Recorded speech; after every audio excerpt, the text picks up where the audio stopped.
a salvação jamais será perdida. Uma vez salvo, para sempre salvo. Porque a salvação não pode jamais ser perdida. Porque os salvos foram eleitos e predestinados, antes da fundação do mundo.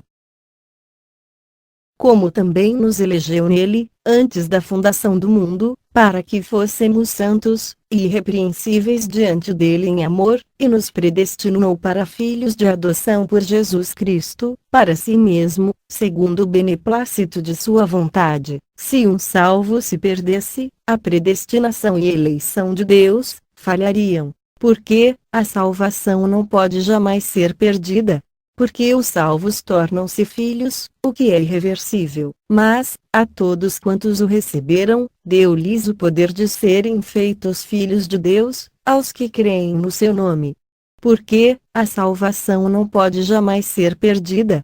Porque a salvação prometida é eterna. Só no livro de João, Deus promete isso 43 vezes. Quem crê nele não é condenado, mas quem não crê já está condenado, porquanto não crê no nome do unigênito Filho de Deus. Na verdade vos digo que, quem ouve a minha palavra, e crê naquele que me enviou, tem a vida eterna, e não entrará em condenação, mas passou da morte para a vida. Porque a salvação não pode jamais ser perdida. Porque os salvos, não mais, serão recondenados. A salvação é definitiva, e não paliativa. Portanto, agora, nenhuma condenação há, para os que estão em Cristo Jesus, que, pois, não andam segundo a carne, mas segundo o Espírito. Quem crê nele não é condenado, mas quem não crê já está condenado, porquanto não crê no nome do unigênito Filho de Deus. Porque a salvação não pode jamais ser perdida. Porque os salvos estão selados para o dia da redenção. Ninguém pode remover um selo de Deus, mas o que nos confirma convosco em Cristo, e o que nos ungiu, é Deus, o qual também nos selou, e deu o penhor do Espírito em nossos corações, em quem também vós estáis, depois que ouvistes a palavra da verdade, o evangelho da vossa salvação, e, tendo nele também crido, fostes selados com o Espírito Santo da promessa. Porque a salvação não pode jamais ser perdida. Porque o que crê já está morto para o mundo, e renascido com Cristo, para Deus. Porque já estáis mortos, e a vossa vida está escondida com Cristo, em Deus, que, mediante a fé, estáis guardados na virtude de Deus, para a salvação, já prestes para se revelar, no último tempo, por cuja causa padeço também isto, mas não me envergonho, porque eu sei em quem tenho crido, e estou certo de que é poderoso para guardar o meu depósito até aquele dia. Porque a salvação não pode jamais ser perdida. Porque o amor aos eleitos é incondicional. Porque estou certo de que, nem a morte, nem a vida, nem os anjos, nem os principados, nem as potestades, nem o presente, nem o porvir, nem a altura, nem a profundidade, nem alguma outra criatura, nos poderá separar do amor de Deus, que está em Cristo Jesus, nosso Senhor. Porque a salvação não pode jamais ser perdida.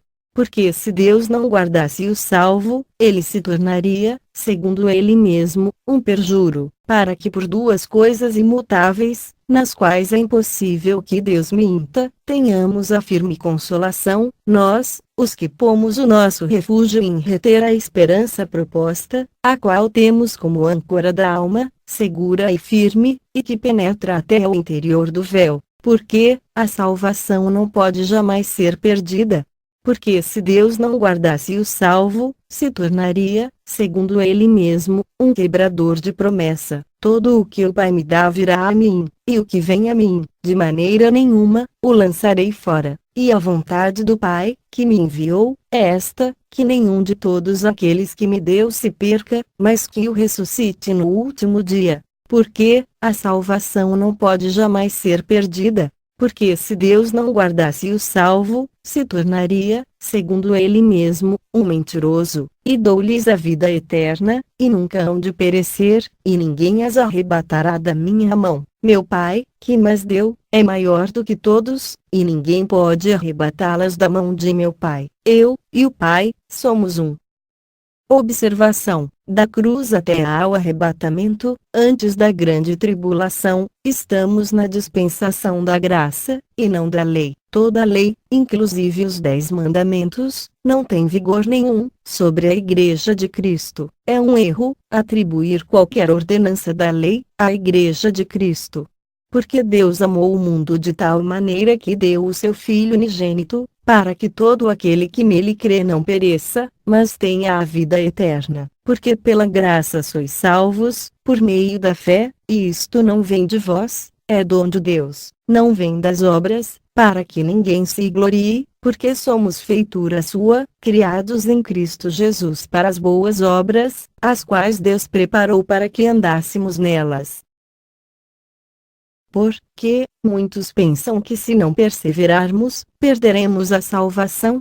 Resposta: porque ao interpretar Mateus capítulo 10 versos 22, ocorre um entendimento errado do tempo, e do tipo, de salvação, em que o perseverar, terá efeito nos salvos, como descrito, e odiados de todos sereis por causa do meu nome, mas aquele que perseverar até ao fim será salvo. O tempo será durante a grande tribulação, 7 anos, não agora, no tempo da igreja, graça. O tipo será a salvação da carne, não morrer, para ingressar no milênio. O perseverar, continuar vivo, apesar das tribulações. Estas coisas descritas em Mateus capítulo 10 versos 21 e 23, ocorrerão depois do arrebatamento da igreja e do retorno de Israel à ativa, quando um grupo de remanescente judeu voltar a pregar o evangelho do reino, não o evangelho da graça, para então, próximo ao final da grande tribulação, Cristo vir salvar Israel, e estabelecer seu reino milenar,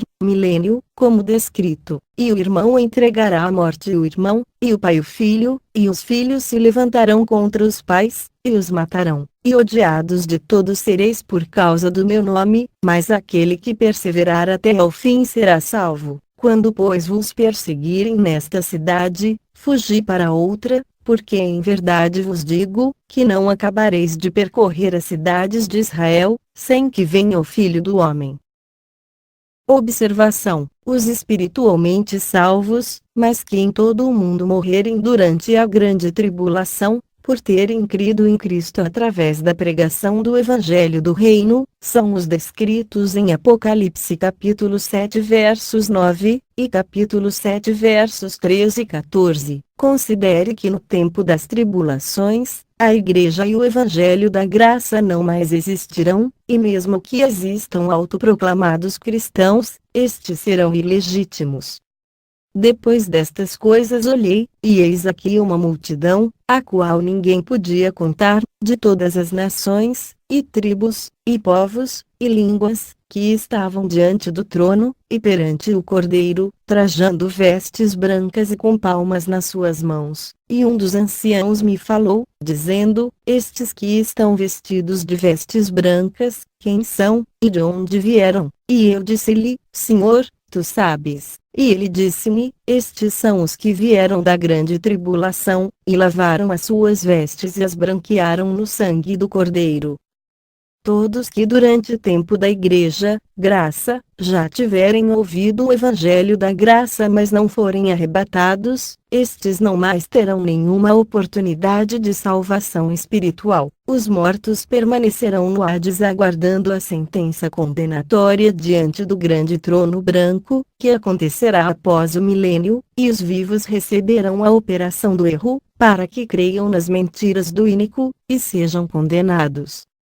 Todos, salvos e não salvos espiritualmente, que se mantiverem vivos nas tribulações, ao final, o Senhor Jesus separará as ovelhas dos bodes. As ovelhas ingressarão no milênio, reino milenar de Cristo, mas os bodes serão enviados ao Hades, onde aguardarão o grande trono branco. E quando o Filho do Homem vier em sua glória, e todos os santos anjos com ele, então se assentará no trono da sua glória, e todas as nações serão reunidas diante dele, e apartará uns dos outros, como o pastor aparta dos bodes as ovelhas, e porá as ovelhas à sua direita, mas os bodes à esquerda. Então dirá o rei aos que estiverem à sua direita: Vinde, benditos de meu Pai, possuí por herança o reino que vos está preparado desde a fundação do mundo. Então dirá também aos que estiverem à sua esquerda: Apartai-vos de mim, malditos, para o fogo eterno, preparado para o diabo e seus anjos.